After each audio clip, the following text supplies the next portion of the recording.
pulis ako, pero hindi ako pulis ng kahit sino.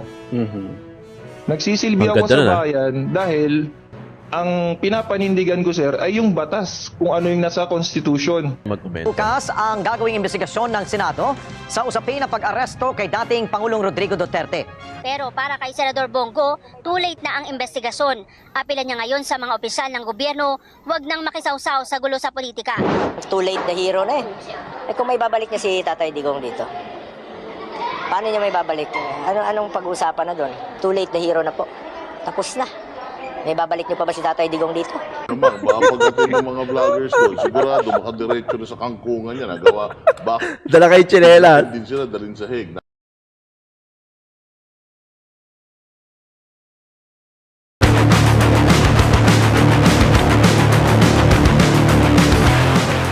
What's up mga kayon? Welcome back pa rin syempre dito lang sa Joe Malone TV para sa programa natin na issue ng bayan nating pag-usapan. Magandang umaga, hapon o gabi sa inyong lahat. Maraming salamat sa lahat ng mga viewers natin abroad, pati na rin dito sa lokal sa Pilipinas. Thank you so much sa pagtangkilik, panonood, pagtambay at panonood na rin dito sa Joe Malone TV. Ako po ang inyong lingkod at isang subscribe at like naman dyan ay masaya na tayo. Like and share itong video natin. Shoutout sa lahat ng mga nagsisend sa atin ng GCash. Maraming salamat po. Na-appreciate ko po yung pag-share nyo ng blessing. Thank you so much po.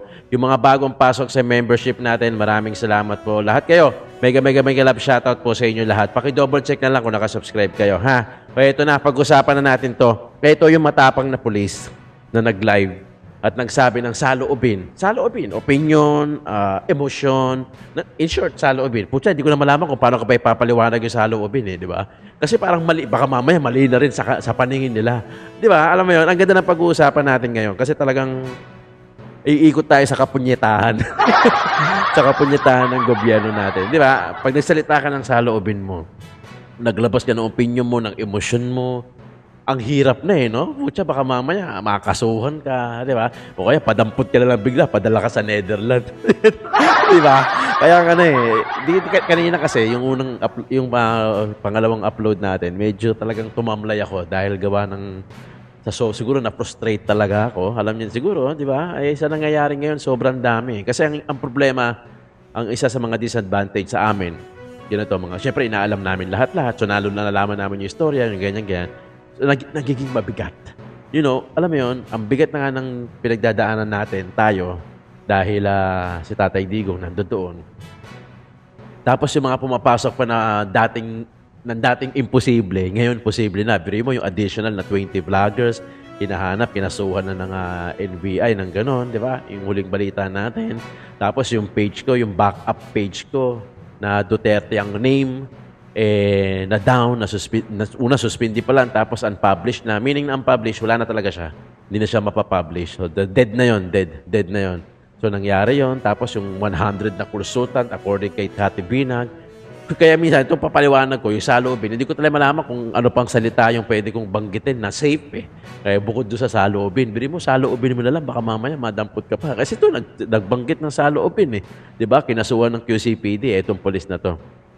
Okay, QCPD din pala to. Kinasuhan ng PNP na nindigan sa susundin lang ang batas. Panoorin natin, na-interview to ng SMNI. Bili mo nga pala, wala na pala yung official na Facebook na SMNI.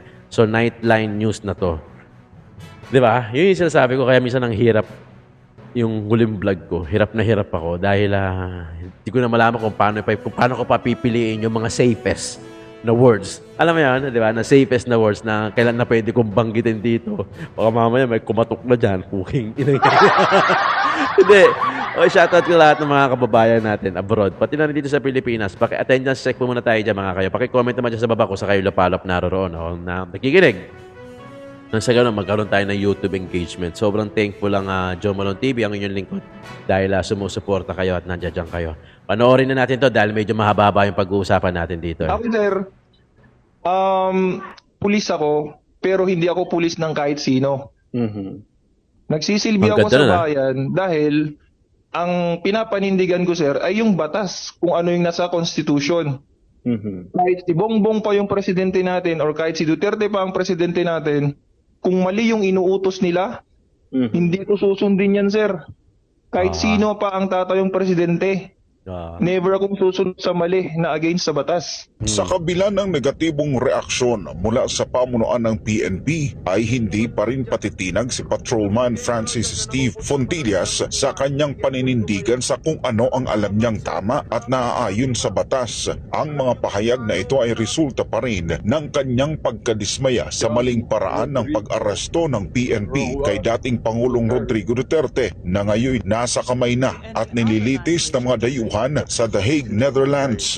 Giit ni Fontillas, walang kinalaman kung sino ang nakaupo sa gobyerno. Kung mali ang pamamaraan at hindi naaayon sa batas, hindi niya ito susundin. Ano man ang mangyari, basta't ang tanging alam niya, hindi sumunod sa batas ang gobyernong Marcos Jr. habang inaaresto si dating Pangulong Duterte. At iyon ang hindi nakita ng mismong tagapagpatupad ng batas, ang PNP. Yung pinaglalaban ko lang, sir, is dapat doon lang tayo sa tama. Yun.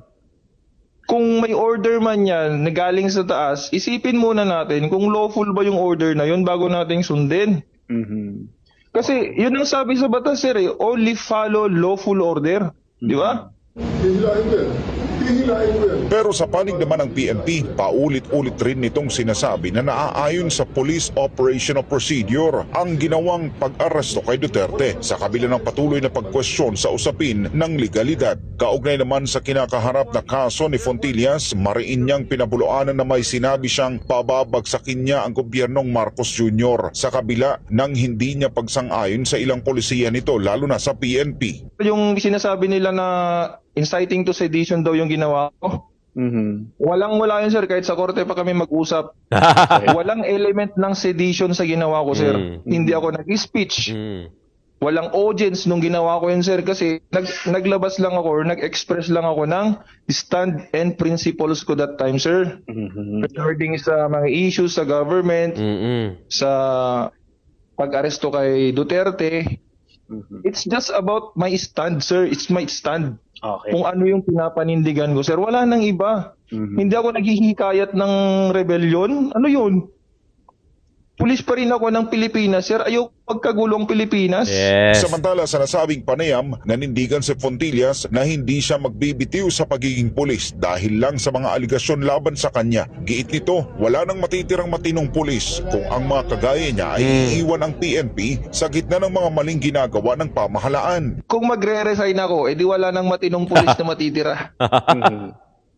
So hindi ako magre-resign, sir. Sa ngayon, wala pa namang opisyal ng PNP ang tumatawag sa kanya kaugnay sa kanyang kinakaharap na kaso, ngunit handa naman siyang sagutin ito sa korte.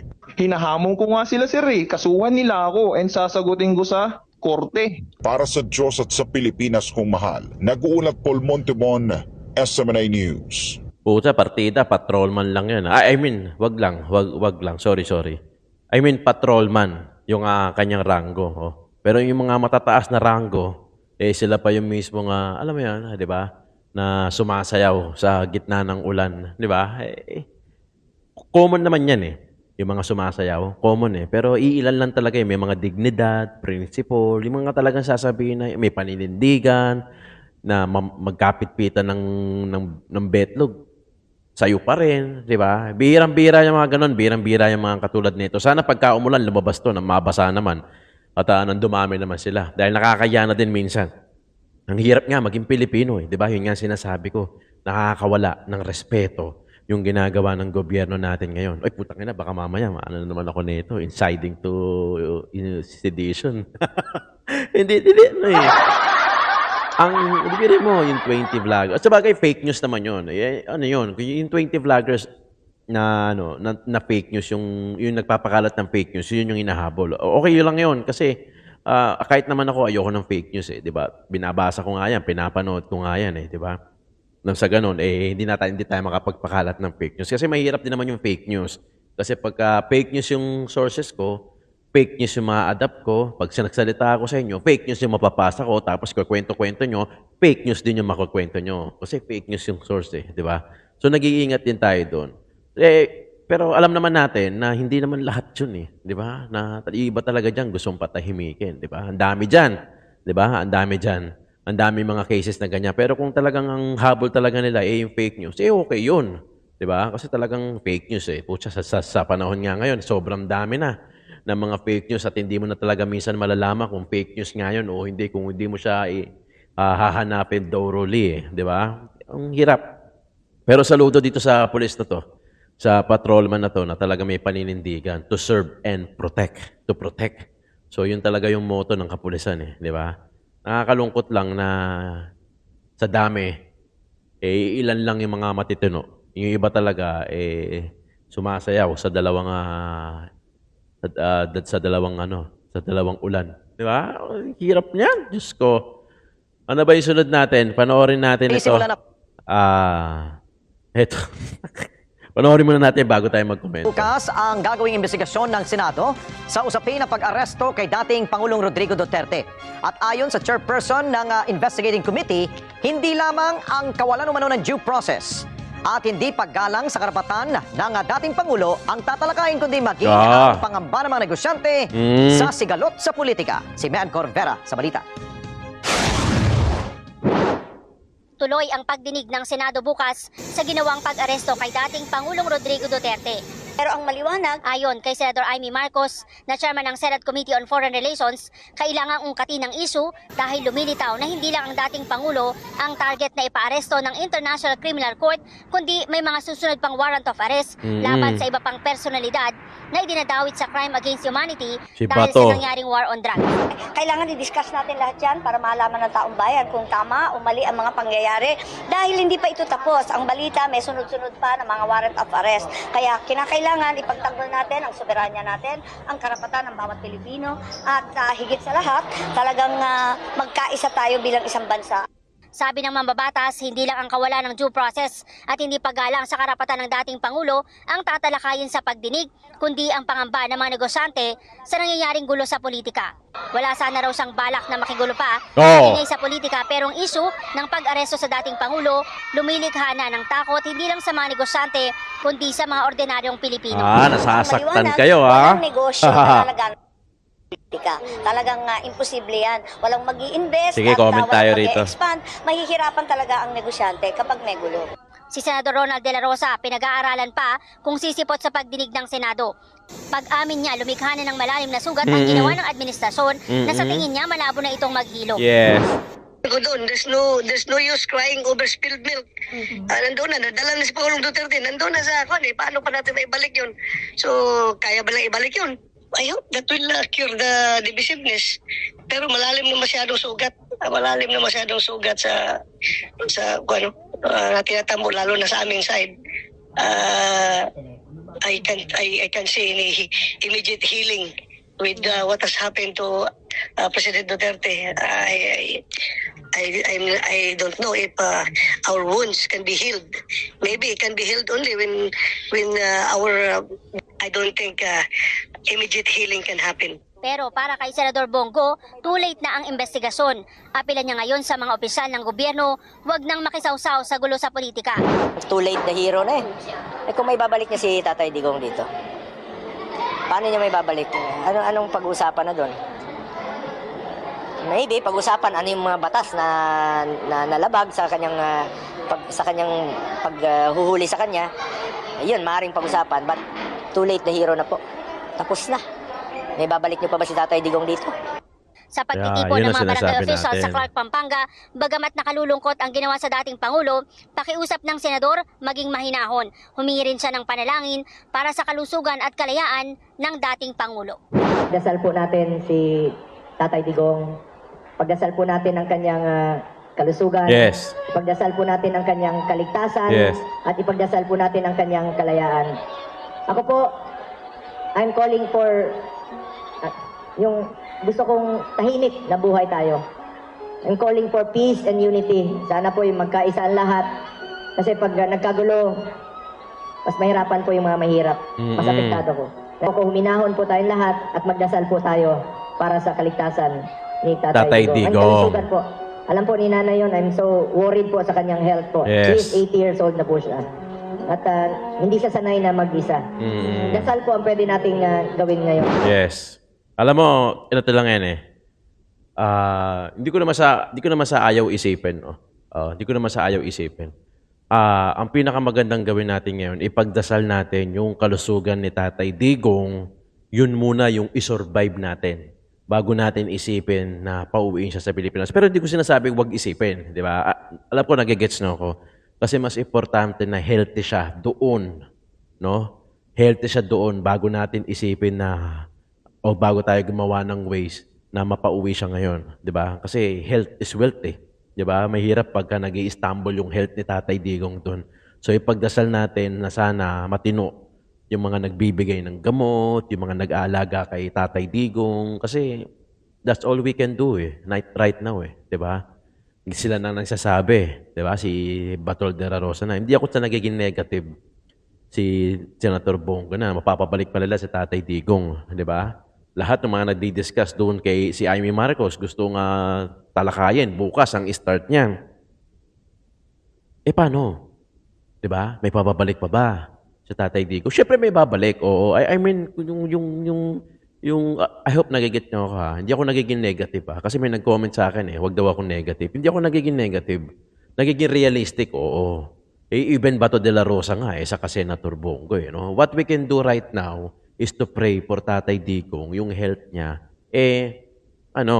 maayos, di ba? Hindi siya napapabayaan doon, yung mga napapakain siya ng maayos doon, nabibigay yung maintenance niya. Siguro may maintenance na si Tatay Digong dahil 79 years old na siya, di ba? Yun ang point ko, nagiging realistic lang tayo, di ba? Dahil sa mga pwedeng sitwasyon, di ba? Alam ko naman na talagang sooner or later may babalik din si Tatay Digong. Diba? May babalik yan. Ibabalik ng ICC yan. Ibabalik ng ICC yan. Dahil wala silang, para sa akin, gumagawa lang ng pangalan na itong ICC. Ibabalik nila yan si Tatay Digong. Diyos ko. Diba? Naniniwala ako doon. Ang hindi ko lang masabi kung kailan. Kasi syempre, magpapakita ang gilas yung ICC Diba? Alam nyo na yan. Diba? Alam nyo na yan. Hindi ko na kailangan pa i-disclose dito yan. Alam nyo na yan, magpapasikat ng ICC dyan. Siyempre, tapos may usapan pa sila. So, yan. Kumbaga, pero may ibabalik yan si Tatay Digong. Diba? Pero ang tanong lang kasi niyan kung kailan.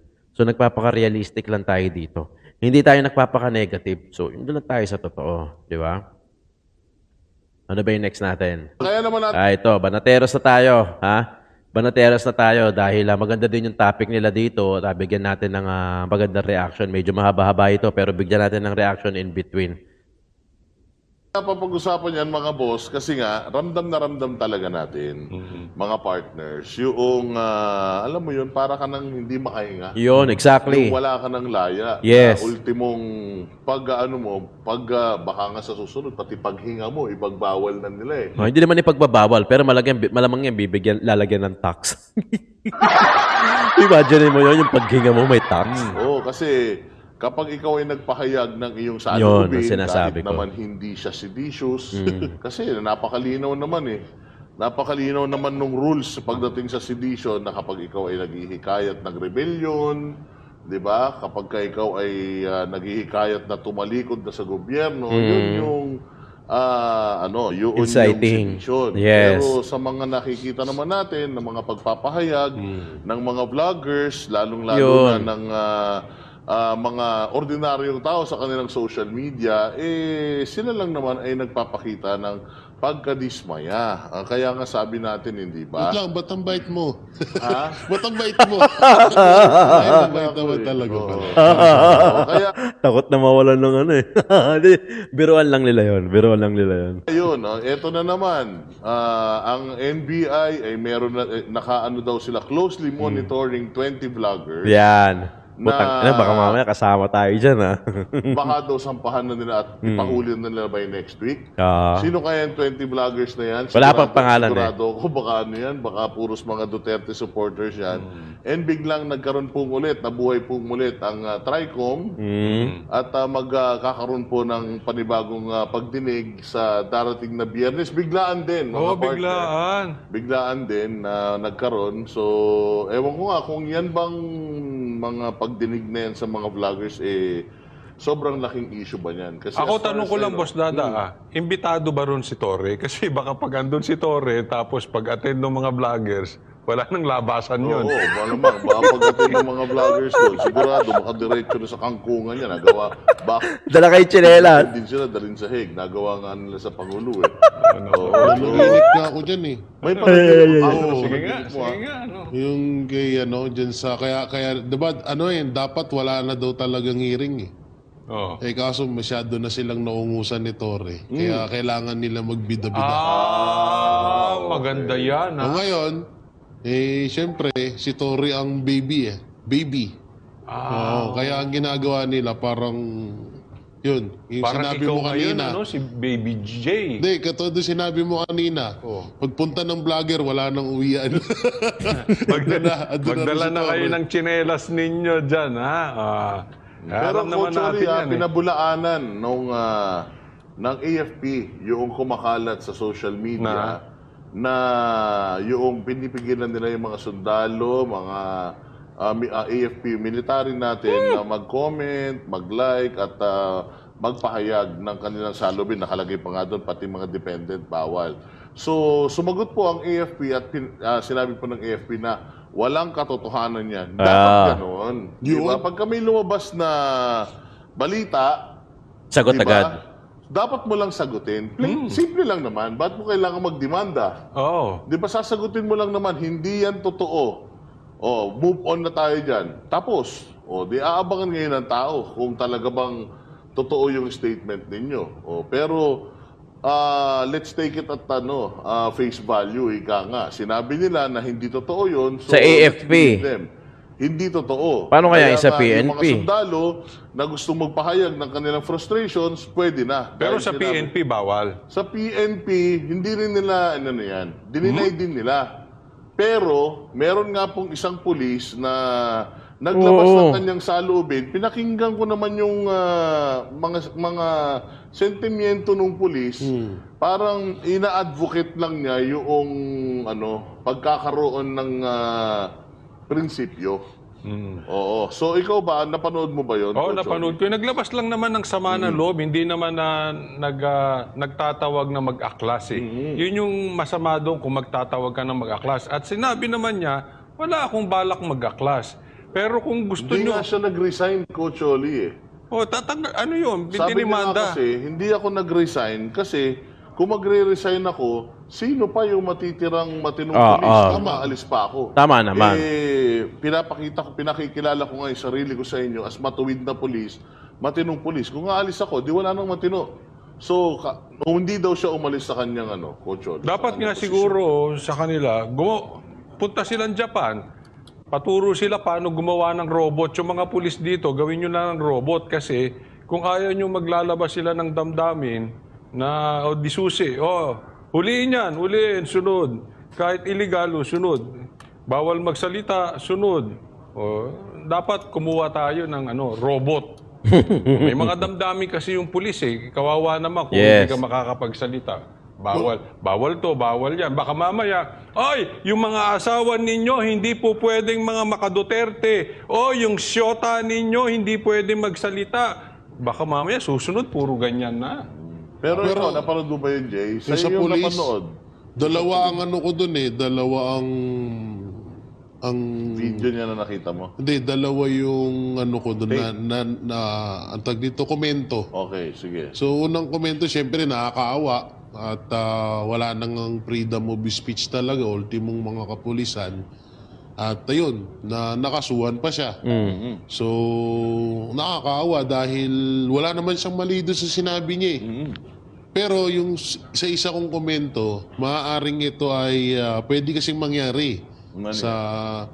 Pwedeng mangyaring ito ay talagang sinadya na para magsalita siya ng ganito at kasuhan at ito yung sample magiging panakot sa mga pulis na mga lalaban. Kasi nga, dumami at marami na ang mga kapulisan na ayaw na talaga sa pinapagawa sa kanila. Parang pilot run. Pwede kasi na pwede kasi na etong pangyayari nito, hindi ko inaano agad dun sa kay Sir ha. Sabi ko nga naawa ako. Pero ito pangalawang siyempre nabudol na tayo. So masyado na tayong alerto, no? Pwede kasing mangyari dito na itong si Sir ay talagang itong issue na to ay planado, tapos kakasuhan siya at ito ay gagamitin para lang panakot sa mga ibang kapulisan at sa mga AFP. Kumbaga, Huwag panampol. kayong magsasalita. Matutulad kayo rito. Kasi kung mapapansin nyo ito, pamalupit. Kaya ako naisip yan. Lahat ng mainstream media ibinalita to. Ito ang kauna-unahan. Oo, magandang obserbasyon. Ito yung kauna-unahang issue ni Marcos or ni issue ng administrasyong Marcos na nagtaka ako na bakit binalita ng lahat ng mainstream media. First time. Kasi isipin nyo maigi pasensya na kung napapahaba. Sige, Pero isipin nyo maigi rito, pwedeng mabash si Marcos dito. Pwedeng mapahiya siya. At diba, yun naman yung lagi nilang iniiwasan. Kinu-call out niya rin dito si Bongbong. Oo, tsaka kinu-call out niya nga, no? Tapos, ang pinagtataka ko talaga dito, yung first time na nangyari, na ibinalita ng lahat ng mainstream media, may interview pa si Torre sa mga radio station, may interview pa si Fajardo sa mga radio station. Parang nakikita ko parang pinapalawak nila yung issue. Parang pinapalaganap nila. Parang gusto nilang mapanood ng lahat ng kapulisan na kapag lumabang kayo sa amin, etong mangyayari sa inyo. Para lang sa akin yan. Pero sabi ko nga, kung magkamali yung pangalawang komento ko, dito ay saludo ako dito kay Sir. At nakakaawa dahil wala naman siyang ginawang mali doon. Wala siyang sinabing mali. Napakagandang obserbasyon nun. Ito ang sinabi ni Police Chief Marbil sa mga pulis na naglalabas ng hinaing sa social media. Let this serve as a warning. Any police officer who undermines our core values of integrity, service, and professionalism will face the full force of the law. We will never allow partisan influence to erode public trust in the PNP. Pwede nga naman. Ang sinasabi niya na maging warning na to sa inyo. Yun na. Bawal na bawal yan. Yes. Sa force. Yung ginagawa, yung ganyang pagpapartisan, yung pakikipagkampihan. Simpatya, papakita na simpatya. Ito ang ito ang meaning ko. Ikaw ay Gets yan, ako ay gets. Duterte. Walang ganon. Pwede. Pwede kong Chilling madugtungan. effect yan. Pwede kong madugtungan yun. Bukod doon sa sinabi yan, ano ulit yung una sinabi niya, Boss Da? Let this serve as a warning. Maging warning na to sa lahat. Magbigay ng babala. Pero yung mga gumagamit ng droga, di ko inarningan. Yung mga nagtatrabaho na hindi mo may tuturing na addict pag nag-take sila ng pulburon. Bakit po warningan? Tinanong nga si Pangulong, nasa Alitagtag, tinanong si Pangulong Marcos, Mr. President, ano po masasabi ninyo sa mga sindikato ng droga ngayon? Di ba? Sabi nga niya, bahala kayo. Bahala kayo. Basta kami. Tatrabaho kami. O, di ba? So, yun lang. Nasagot ko Chilling lang. effect yan Tita mo, winarningan ng pulis. Tapos, vloggers papatawag bukas. Tapos, channel, ngayon, binanata ng SMNI channel. So, media. Nagets ano pa? niyo? Si Pastor Kibuloy, religion. Bukas tayo na. Binanata ng religion. So, kayo, lahat ng aspeto. Nandun na lahat. Pag kayong mga Duterte, kayo, kung saan man kayo, yari kayo. Parang ganun. Warning yan. Pero napakaganda nung analysis. Again, opinion lang ni Jay yun. Pwedeng mangyari yun. Bakit kasi tayo nag-iisip ng bakit ganun tayo mag-isip critical? Bakit tayo objective? Kasi nga, wala ka ng tiwala sa gobyerno. Hindi mo na alam kung sino talaga yung kakampi mo. Hindi mo na ang alam hirap kung nga sino magsalita. kalaban mo ngayon.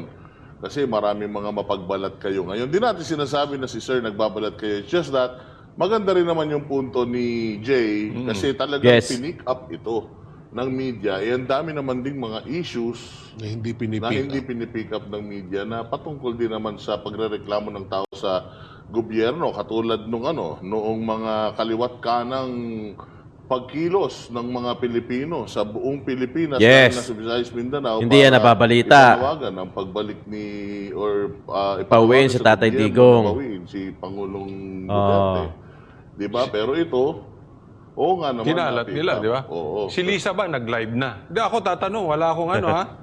Wala pa. Nag-live na. Kasi yan, hindi ata pinipick up din ng media eh. Okay, wala tayong pinagbibintangan ha? Hindi ko sinasabing totoo yan o hindi ko rin sinasabing hindi totoo. Kaya lang, ang dali namang sabihin kasi, eto, magla-live ako. Tapos na kayo. Ang tataka ko, may nakita na ba kayong nag-live si Lisa ngayon? Wala pa naman. Pero meron ngayon. Sa totoo, ayoko talaga din i-topic to. Pero meron pinakita na video. May sinasabi si Jay kanina na meron may isang video kasi na nakasuot siya ng pang-pulis ata yun or pang-marine. Etong si First Lady Lisa Araneta Marcos. Sino nag-post ito? PTV. PTV ang nag-post. So government... So parang sinasabi na ito siya, nandito siya ngayon. Pero nung inikot yung camera, magaling ang DDS eh.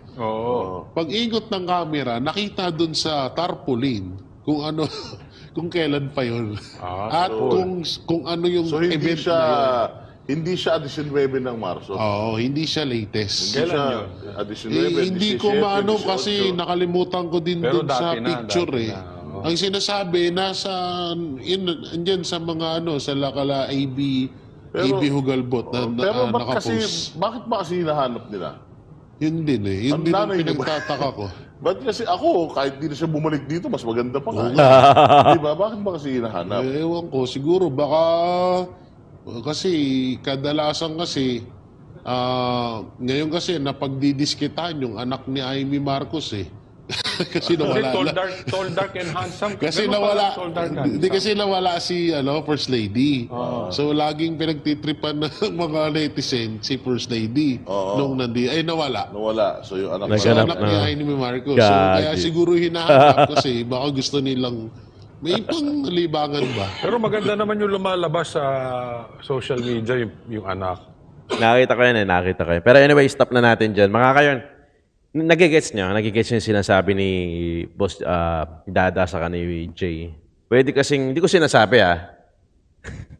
Okay na yun, hirap ng gobyerno na to, no? Pwede kasing stage, di ba? Sample, tapos lahat ng opinion ko to. Pwedeng mali ako, pwedeng tama ako. Pwedeng tama rin sila, mali sila. Pwede naman din, di ba? So parang parang stage, tapos nagugulat daw sila lahat ng mainstream media, binalita. So parang ang nangyayari, gusto i-spread. Alam niyo yun, gusto i-spread yung particular na issue na sa ganun, wag tularan, tapos may biglang nagkakamap si Marbil na it served as a warning. Napaka-ironic eh. Di ba? Gets nyo? Napaka-ironic. Sabay-sabay, di ba? Yung may pinakalat na, eto sabihin ko sa inyo, yung kay Ms. Cathy Binag, yung 100 na consultant, di ba? Na taga-react, taga-komento, or maybe taga-report, tapos nawala yung backup page ko na may pangalan, Duterte. Yung SMNI na official page na wala. Tapos lumitaw yung 20 vloggers, di ba? Ano nakita niyo yung sequence? Tapos biglang ganito na bawal yung sa PNP kay patrolman na baka pwedeng stage, di ba? Tapos biglang pasok si Marbil na it serves as a warning, di ba? Nagigets niya yung point ko. Sana nagigets niya. Huwag niyo na ako pabitawin ng salita. Di ba? Nagigets niya yun. Ang mahirap na kasi nakakasakal. Di ba yung pangalawang video ko, hirap na hirap ako. To tell you honestly, real talk yun. Hirap na hirap ako. Kasi sa frustrated, alam mo yun, sa sobrang frustrated, ang hirap pala, no? Alam mo yun, yung wounded ka, broken-hearted ka because Tatay Digong nandoon na sa Hague, sa The Hague, di ba? Tapos, kami, ang dami naming information na pumapasok sa utak. Kasi nood dito, nood doon, basa rito, basa ron, nood sa mainstream, nood sa mga ibang vlogger, sa content creator. So, yung wave ng information pag pumasok sa amin, grabe. Sobrang overwhelming. Kaya talagang minsan talaga malulungkot ka tapos kailangan ko humarap sa inyo. Alam niyo yan. Di ba? Medyo ngayon, medyo okay ako eh. Gabi na sa akin dito. 11:00 na sa akin gabi. Bukas ko i-upload to. Grabe. Di ba? Kaya tapos parang ganito pa yung nangyayari. Parang very, very, very limited na lang yung pwede mong sabihin. You have to be, very careful doon sa mga words na ginagamit mo na hindi ka makapagbitaw. Alam niyo yun, yung parang yung freedom of speech parang sakal na, maliit na, sinasakal pa. Di ba? Nagagets niya yan. Yun lang ating yun lang aking gustong i-voice out na parang, 'di ba? Nakakapagod, nakakasawa, na nakakawala na ng respeto. Alam mo 'yun? Yung mga dating mga libre, dating pwede mong gawin na posible ngayon ginagawa ng mahigpit. 'Di ba? Grabe. Anyway, mga kayon, maraming salamat sa pagtutok at pagkikinig dito sa podcast natin na Joe Malone TV para sa issue ng bayan natin pag-usapan. Sana hindi kayo nakapag-skip ng ads at sana paki-double check lang kung nakasubscribe kayo. Just keep on subscribing, pakikalat, like, and share itong video natin doon sa mga kamag-anakan nyo, doon sa mga friends nyo, o even doon sa mga kaaway nyo na alam nyo mga nasa kabilang grupo. Nang sa ganun, kahit pa paano maging aware sila. Maraming salamat sa inyong lahat. Issue ng bayan ating pag-usapan.